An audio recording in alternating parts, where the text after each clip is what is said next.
अभी मैसेज करते हैं। अस्सलाम वालेकुम। वालेकुम अस्सलाम आपा। वालेकुम अस्सलाम। आओ आओ बेटा आओ। सच माने अब्बा, ये आपकी मोहब्बत है जो मैं रोज रोज यहाँ आ जाती हूँ, वरना कोई शौक नहीं मुझे अपनी बेइज्जती करवाने का। अरे क्या हो गया बेटा शाइस्ता? ये जो आपकी बहू है ना, अपने आप को समझती क्या है? इसकी नजर में तो मेरी कोई अहमियत ही नहीं है। भाई मैं उसकी बड़ी नंद हूँ।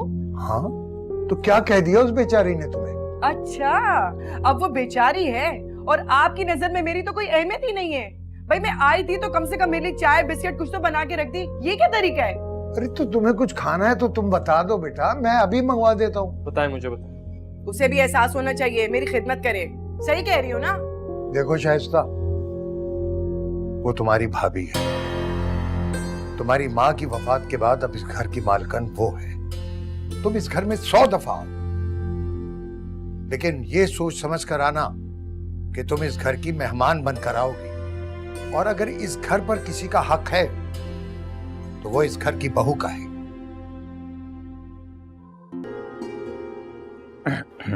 वालेकुम। बैठो बैठो, जीते रहो बेटा। तो पढ़ाई हो रही है? जी। पढ़ो बेटा, खूब दिल लगा कर पढ़ो।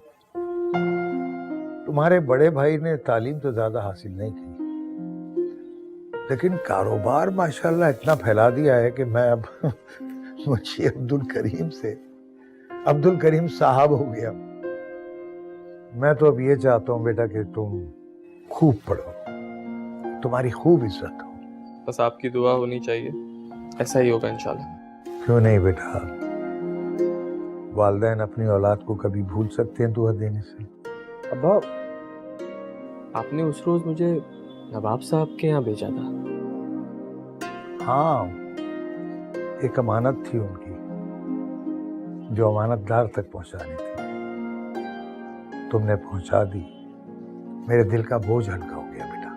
अब्बा, वो गिरती दीवारें, किसी पुराने कबाड़ी को देने वाले बर्तन और उतनी ही कदीम मुलाजमा, मुझे तो कहीं से भी वो नवाब साहब का घर नहीं लगा। जमाने के तगय्युरात हैं बेटा, बस हैं तो खानदानी नवाब, और उन्हें अपने हसब नसब पर बहुत फख्र है। और सच तो ये है बेटा कि ये फख्र ही उन्हें ले डूबा है। ना कारोबार को तरक्की दी, ना कोई तालीम के मैदान में झंडे गाड़े। सबसे बढ़कर यह है कि बेटा उनके नसीब ही खराब थे। जवान बेटा चल बसा, कमर ही टूट गई नवाब साहब की। ओह, तो ये बात है।